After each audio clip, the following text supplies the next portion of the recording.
we're going to record it, which I just started the recorder. Well, I mean, I restarted the video recorder. So that's going to go up on YouTube for the folks who are not able to listen right now. All right.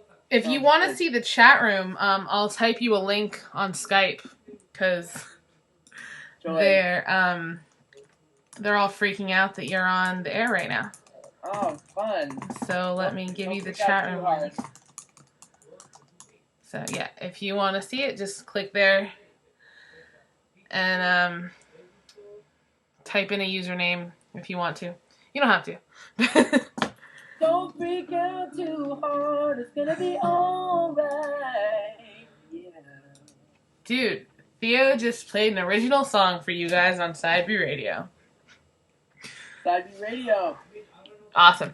So you have been really busy the past couple months. I've been doing a lot of different things, and I always am busy, but trying to work on being less busy because I have a busy problem, like many people out there in a capitalism world out there, right? Absolutely. So what's been going on? I know you've been spending a lot of time in LA. Can we talk about what you've been doing out there? Well, yeah, mostly just writing for myself, and I've got a lot of friends out there. You know, I've got Joey Dosick out there. He's, I don't know if you guys know Joey Dosick, but he is a total G when it comes to songwriting, and he's a good friend of mine. We've been trying to keep up a lot of collaborations, so a few months back, also Jack Stratton moved out to LA, which is a big asset to Los Angeles because Jack is another genius who I love working with. So I went out to LA to do a bunch of work with them, and I also we did the Wolfpack album, the most recent one, which I don't know if you guys are familiar with that, but it's an instrumental band that I have with Jack Stratton. So it's a great scene out there. It's like, you know, a lot of stuff happening, a lot of music, a lot of recording, which I've been trying to do, production work. I did a little bit of stuff with Alex Johnson, who's another singer-songwriter, and yeah, so just I've been very, very busy doing all that stuff, but trying to do all that and still do my music, so I should have some new songs in the world in the next little while here, so that's what I'm working on. That's awesome. I can't wait till you have some new music. Yeah. You have some shows coming up. Just not ready. Well, I can't wait till we get to hear the new music. Okay. That's good. Okay. I can't wait too. You have some shows coming up. Want to talk about those real quick?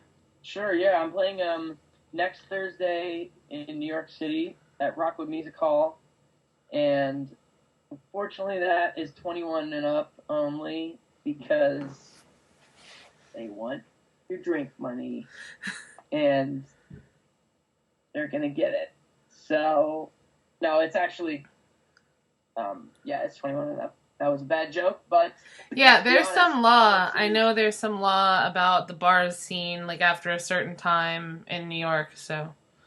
Yeah, it's hard to get an all-ages show in the city.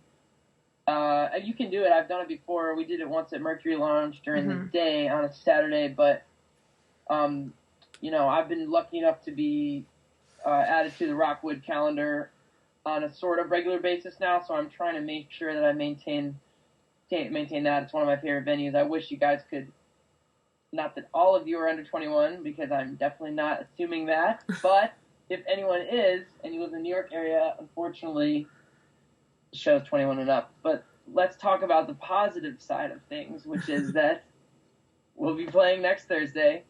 Joey Dosick will be in town. Hannah Winkler will be on that bill as well.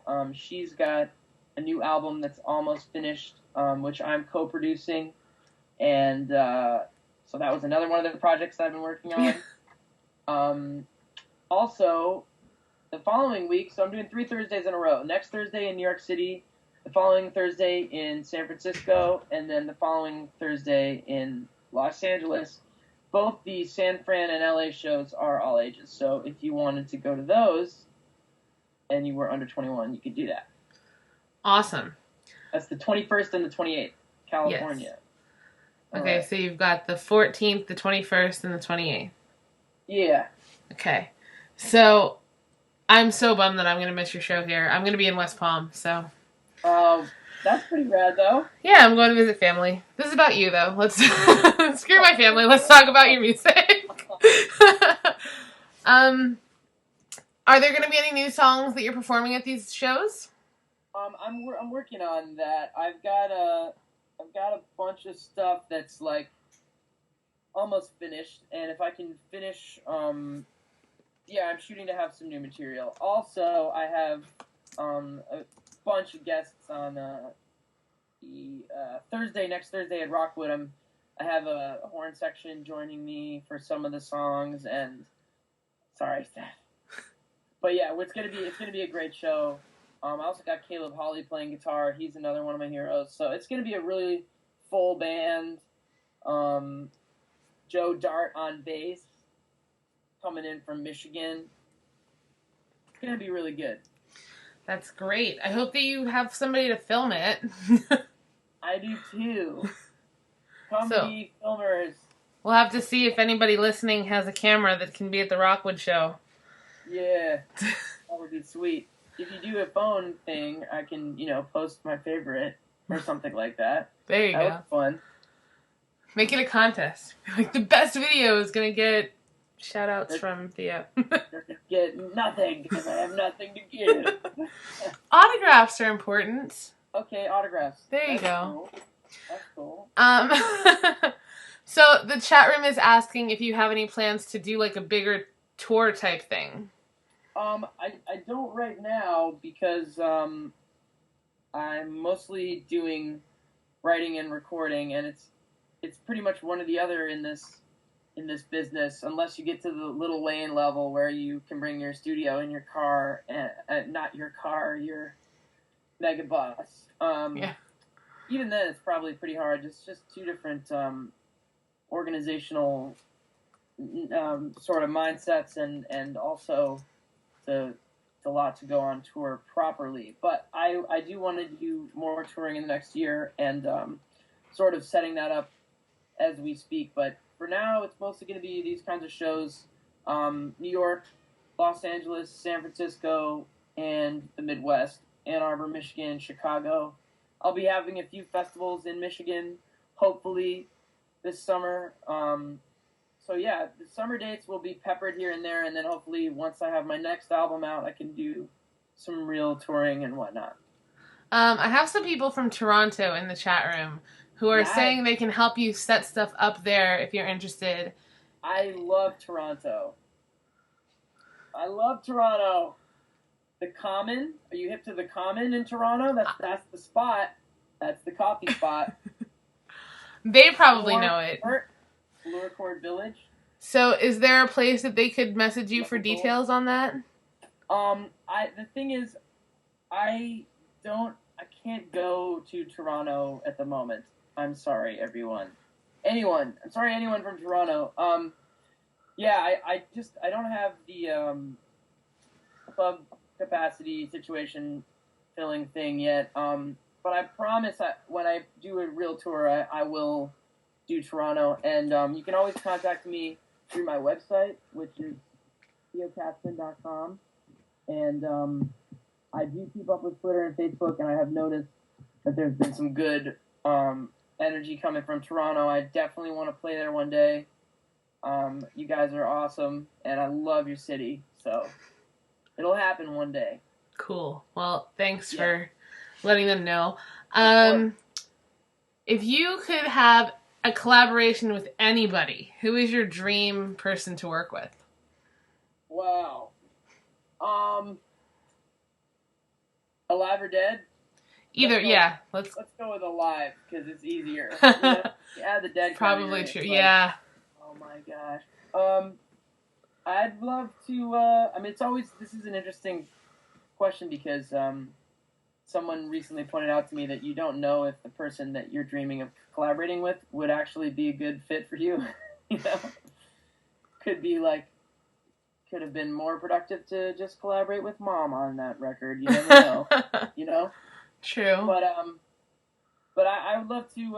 I've always dreamed of working with Steve Jordan. He's drummer and producer. He's one of my favorite producers and drummers. Always been a hero of mine. And I actually got to meet him a few years ago, and he was an awesome guy. A really inspired. He inspired me in our conversation, and John Mayer has gotten to work with him, which is very lucky for John Mayer. And you may have heard him on the John Mayer album Continuum, which he produced. Yeah, love Steve Jordan, all the way. Cool. They keep asking me to talk to you about Justin Timberlake. I love Justin Timberlake. Is this okay? I've heard people don't like Justin Timberlake. I can't help it. It's just so good. It's like one of those things that you ever have a moment where you know you can't deny something. Those are such good moments, you know? I have mixed feelings on Justin, but I can't deny how talented he is. So, I don't really know much about Justin, and I'm not sure I know what the pop, opinion is. Has he ever done anything weird or questionable or wrong? I think that the people who... I don't follow enough of him right now to know if there's a reason he may be, slightly controversial or something. Yeah. I can't forgive him for the whole NSYNC breakup. That's why So wait a minute, did he start that? Oh, yeah. But didn't Lou Pearlman go to jail forever? That had nothing to do with their breakup, though. Justin went solo. And that's what, the band is no more because Justin went solo. Right. Well, I mean, of all the people who were in sync, Justin Timberlake's the one still making music and making movies, and I know that a lot of those guys are probably doing things too, but it seems like he had some impulse to do that, I mean, it's hard to step away from something. Yeah, and, it was probably a good move for him at the time, because how long are you going to be a boy band? But... yeah. It's just tearing up your heart. It is. And they're gone. And no, I'm feeling it too, but yeah. Yeah, that just happened, guys. But I'll tell you what, I think it's just that I like seeing people make fearless music, and call me crazy, but I feel that Justin Timberlake has had a lot of pressure on him to make the greatest music in the world, and I think a lot of people are disappointed. I've heard some people be disappointed because they're like, this isn't as good as the last thing, but his new music has really grown on me, and I think it's just great to see somebody do their thing for no other reason than to just do it. I mean, he doesn't have to make any more music. It's not like he needs the notoriety or the money, I think he just wanted to make this music, and it's a pretty creative statement, I think, and I love the song Mirrors. I love it. Well, I think that people they have these expectations because everything he does is so quality. So, yeah. And it'll probably grow on you. You know what I mean? The first time you hear it, you're probably like, this isn't like what it used to be, but listen to it a couple more times and you're bobbing your head, and it's fine. Yeah. So. It's hard to change your sound, and it's inevitable that your sound will change. So it's one of the catch-22s of music. When you hope that if you have, fans who are really into what you, they want to hear what you have to say, then, then you hope you can release your new music and that will be received. I think when you get to that level of you're reaching so many people, it's that much harder to get everyone on board, Yeah. But I'm sure he's not hurting for anything. And he's going to be on SNL again this weekend. So that's always a good time. Really cool. Really cool. I did have a question sent to me on Tumblr. Okay. That was about, you mentioned your father played on The Tonight Show with Johnny Carson? Yeah, that's true. So they wanted to know how having your dad be a musician influenced you into... That's a good question. I think my dad has influenced me probably more than any other person in terms of my music. and my life. My mom and dad both have influenced me greatly in my life and as a musician. And my mom is actually the daughter of two classical musicians, so music idea and feeling runs very deep in my family. And I know that my dad's kind of like my hero in terms of he was a guy who was really one of the examples of the studio musician in Los Angeles during the heyday of the big band era, and when commercial music was really requiring, that there be trumpet players. He's a trumpet player.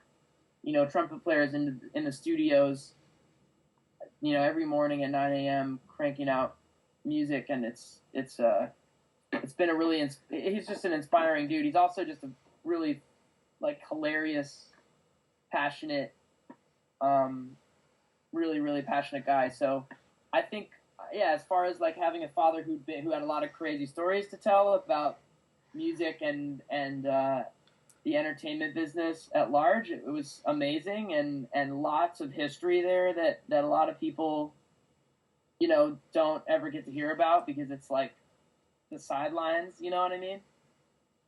So I've got a lot of reverence for that history, and that's definitely influenced me in a lot of ways. But mainly, my dad has always just said, "Do your thing, man. Do your thing. Don't worry about jazz. Don't worry about any of this other stuff that I did. Just do your thing, man." So that's been the best part of it. What do you think your thing is? How would you describe your style? It's a good question. I try. So hard. So hard to find out those answers. I don't know. My thing is changing, I think, and I'm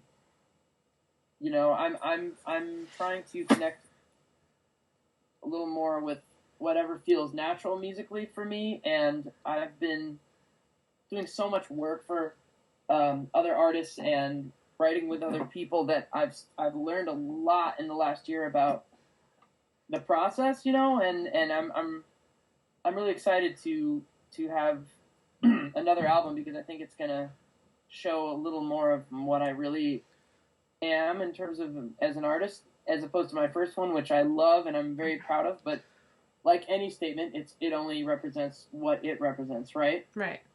And I'm not going to repeat that again. I'm going to do something different, and I think there will be enough of a through line, to have it feel like me. But I think maybe that question will be better answered once we can hear more of my music, myself included, so I can go, well, my thing kind of is, because at this point, my thing has been, I guess I love lyrics, I really want to get deeper into that. Mm-hmm. I love hip-hop, and maybe I'll make a hip-hop album. That's right. Balding Beardo over here is going to make a hip-hop album. You know what? I'd like to hear that. Yeah. So we'll see, Yeah.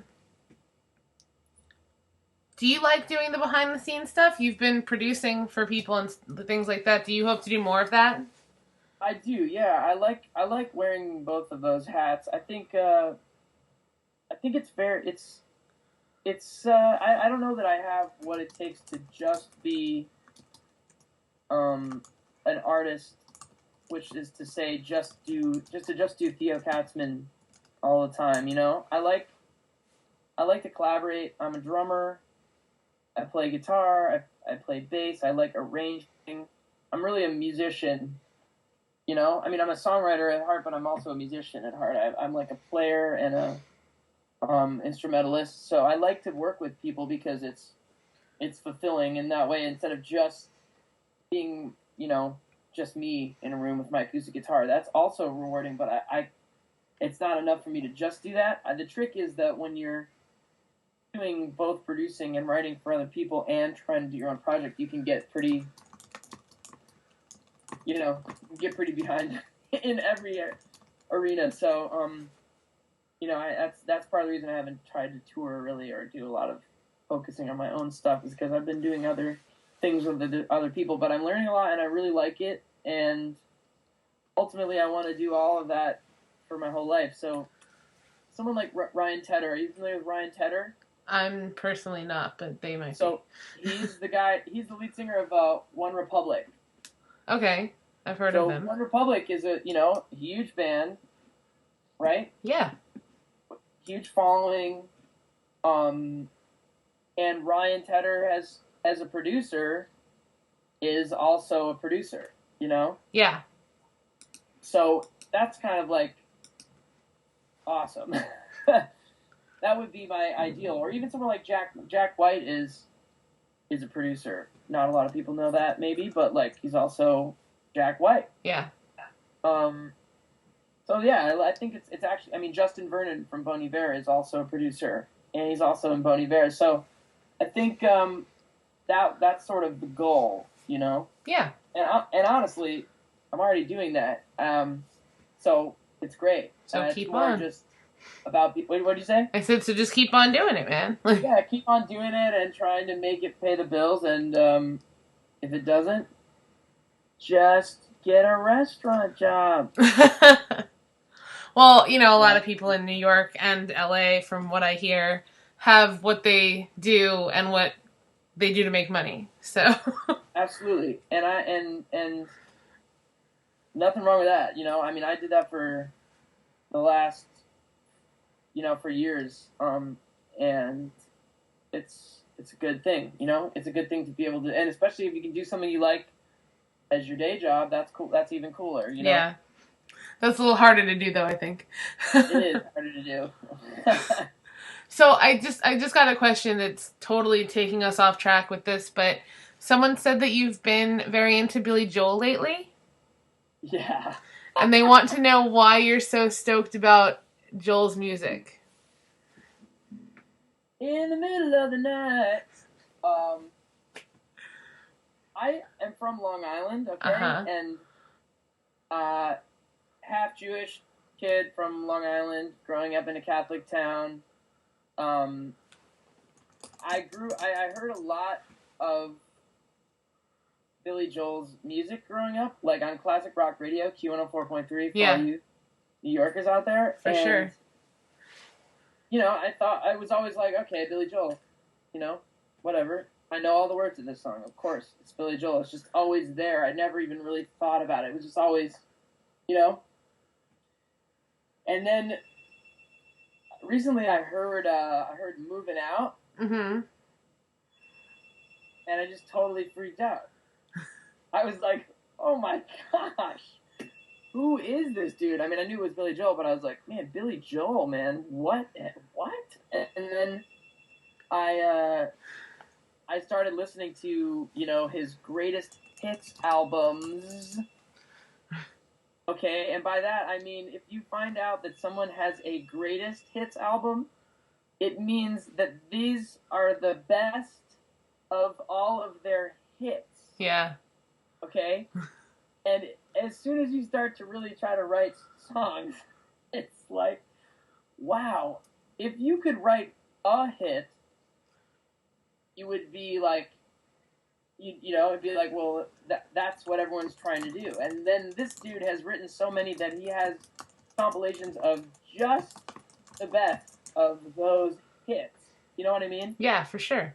He's the 6th best-selling artist, American recording artist of all time, and that's insane. That's like up there with Michael Jackson and Stevie Wonder, Yeah. So, I think that it's not about sales, I'm not saying, well, look at that, but I'm just saying, I think I never realized how much of his music has reached so many people, and just the fact that he's still like got all this very specific New York, Long Island, social commentary is like totally nuts to me, and I feel like it's I can relate, and the fact that music is so popular.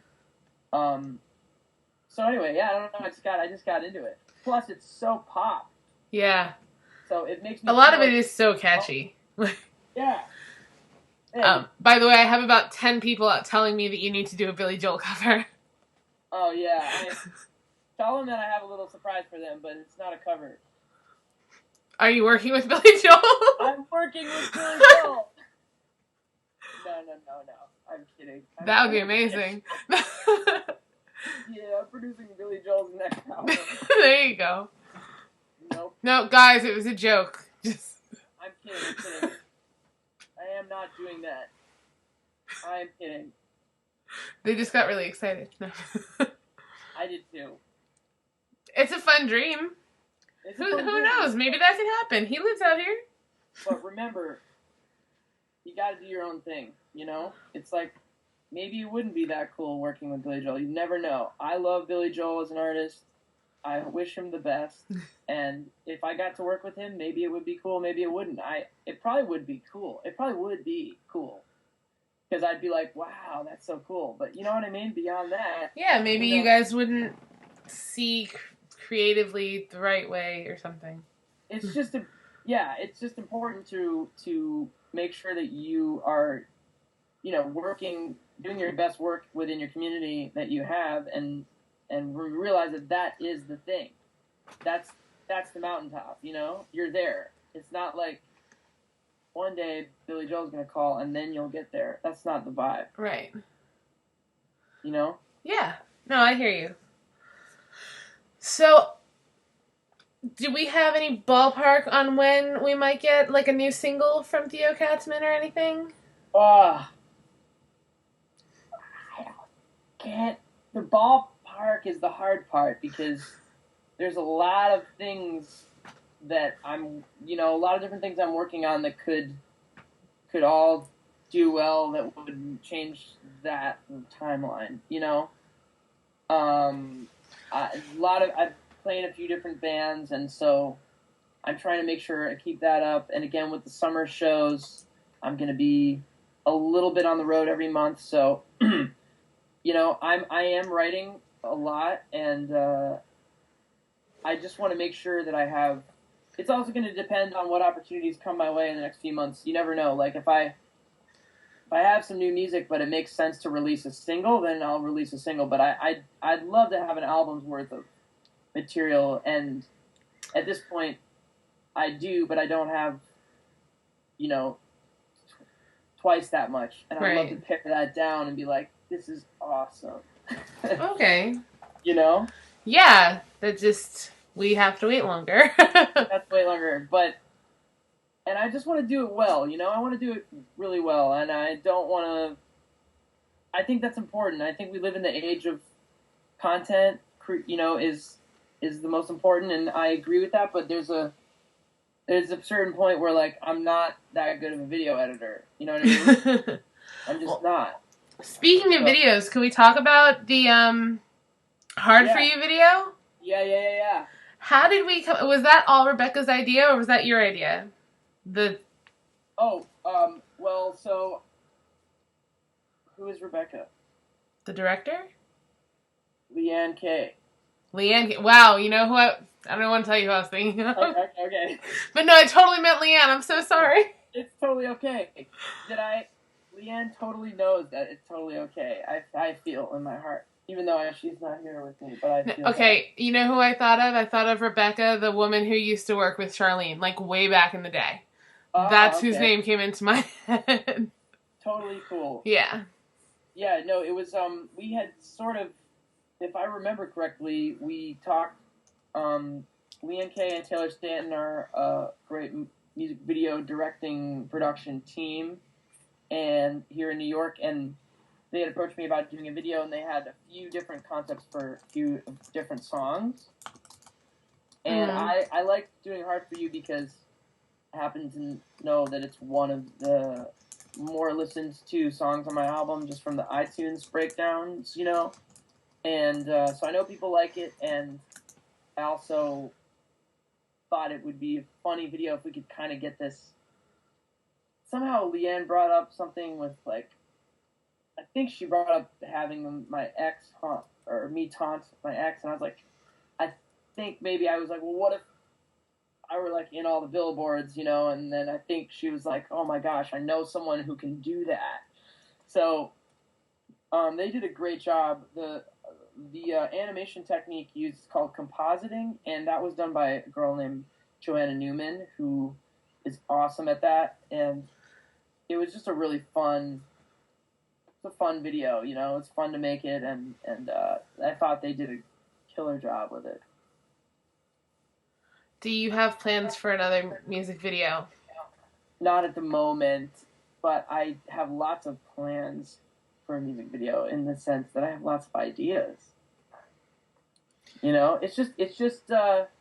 It's like it's hard to do this at the rate that I would love to because it does take a lot of time, and you know what time is, right? It's money, unfortunately. Yeah. Time is money. So, you can only do so much, and so you have to be targeted about what you do. And I'm still an independent artist, so I'm not on a record label. I finance everything myself, and so it takes time, but it's good because it allows you to really prioritize and hopefully do your best work, because you have the only have the resources you have, which I feel like limitation is always a good thing for making smart creative decisions. Well, you also, you have a lot of talented friends, so I'm sure that you guys can come up with things without having to get the financial backing from like a label and stuff like that. Right. But no, that has been true in the past, and I'm definitely not complaining about that reality. I don't feel like I just need $100,000 so I can just make a video. Like, not my situation, because I'm a believer in, if I need to do that, I will have the resources for that. Like you said, between friends and talented people, but it is important that everyone feels respected for their time and that they're part of it too, and it's not just I'm gonna go make this guy his thing and then he's gonna use it. Like it's important that it's all mutually beneficial and it feeds the whole community of people who are doing who are helping. That's important. Yeah. Well, they're talking about like Kickstarter kind of thing. Do you? Oh yeah. Yeah. I did Kickstarter, and it was a success, and I was really, really happy that it worked out. That's how I made my first album, and I think I'm going to try to do the next one without Kickstarter because I've learned a lot more about recording, and I'm just gonna try to do it. But I would use the tool again. It's good tool for sure. Well, it could be fun when you do release new music. If you want to have a listening party on side B, and we can listen and we could talk about it after. That I don't want to put you on the spot, but that is totally. That sounds great. Awesome. So, yeah, I'll have to check with my folks at side C and see if they can accommodate it.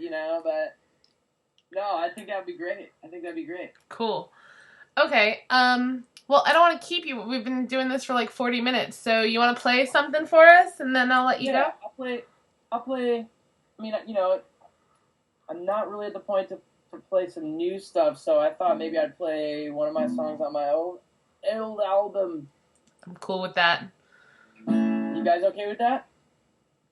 Yeah, they're good. Okay, I'm going to play this one called Brooklyn, yeah? Everybody... I think we're familiar with Brooklyn. Wear my LA hat while I do it, okay? All right.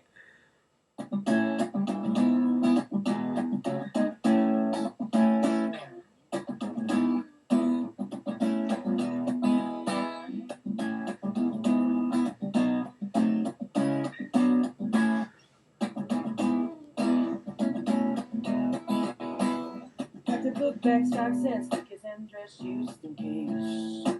Skybound for my hometown to the North Shore on a Sunday. Yeah. Give a kiss to my lady friend, she's a sweet talk and a sweet taste. Give thanks for my family, thanks to my friends on the face. Oh well, this Long Island, that's a desolate place. cry from my first love, Michigan sweet tongue from a sweet taste. A long way from the long lost dreams that's broken on a California freeway. Just Brooklyn, oh Brooklyn. You make Detroit feel so far away, and I've only known you a day. I haven't even known you a day. Yeah. True like New York, but you I like, and I've only known you a day. I haven't even known you a day. The southbound train from to the park slope real estate. Looked around for a sit-down brunch with all you can eat pound cake. I found a few, maybe 6 or 7 free coffee and free champagne. I haven't seen such a place. I'm living since my 16th birthday. Yeah, oh well, this Long Island, it's a desolate place. Far cry from my first love, Michigan, sweet talk from a sweet day. Yeah, long way from my long lost dreams that broken on a California freeway. This Brooklyn, oh Brooklyn, you make Detroit feel so far away, and I've only known you a day. I haven't even known you a day. Yeah. True like New York, but you lie like LA. I'm only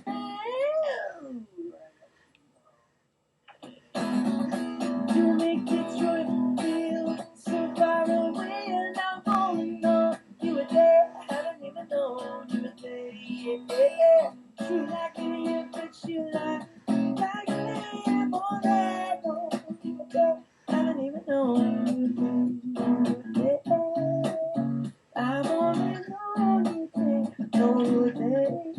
Oh, I've only known you a day. Known you a day. Don't you dare.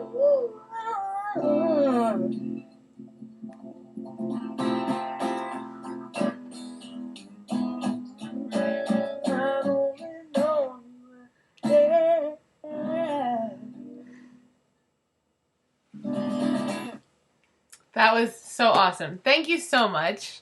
Thank you. Okay, I do have 2 questions about that song, and then I'll let you go. Talk to me. All right. Somebody just said that the all-you-can-eat pound cake place is real, so they want to know what it is. It is real. Wait, did they say it is real, or did they say is it real? They claim that they know that it does exist. This is true. Okay. So what's the name of this place? I actually don't know, to be honest. It's like somewhere in Park Slope there are definitely one, maybe even several places that have all you can eat pound cake with their brunch. It's like a selling point, you know. It's like, where are you going to go to brunch? And it's like, well, this place has All you can eat pound cake. Like refill coffee, right? Yeah. Champagne and all you can eat pound cake. Nice. You know what? I bet you can find that on Yelp. I bet if you type it in onto like Yelp.com. Yeah. It's true though. It's definitely true. I'm glad somebody knows that. Okay, and then somebody, Esty, actually asked me to ask you what your favorite thing about living in Brooklyn is. Man, I love Brooklyn. It's I think I like all the diversity in New York City in general. You know, ethnic diversity, racial diversity, no, racial diversity, religious diversity. I like being in an area with lots of different kinds of people and cultural, you know, diversity. It's awesome. So I like that. I like being a very small fish in a very large sea. I like that feeling. And I like that Brooklyn has lots of local businesses and it's walkable, you know, and there are trains. I don't have a car. That's cool. You know, Brooklyn is cool for that. I think most of us city folk do the walking thing. Yeah, exactly. But I know how to drive, so that is cool. Me too. All right. Cool, man. I'm going to let you go. Thank you so much. Thank you, Steph. Awesome. And, you know, I know some of them are going to be seeing you next Thursday. I will be there in spirit. Well, I hope you're having a great time in West Palm. That's serious. You need to book more shows in New York. I will. I will. Thank you everyone for supporting my music, and I hope that you do something fun today and take a deep breath and enjoy yourself and the people you love. All right, cool. I'll link you when this goes on online. Sounds great. Thank you so much. Have a good night. Peace. Love y'all. Bye.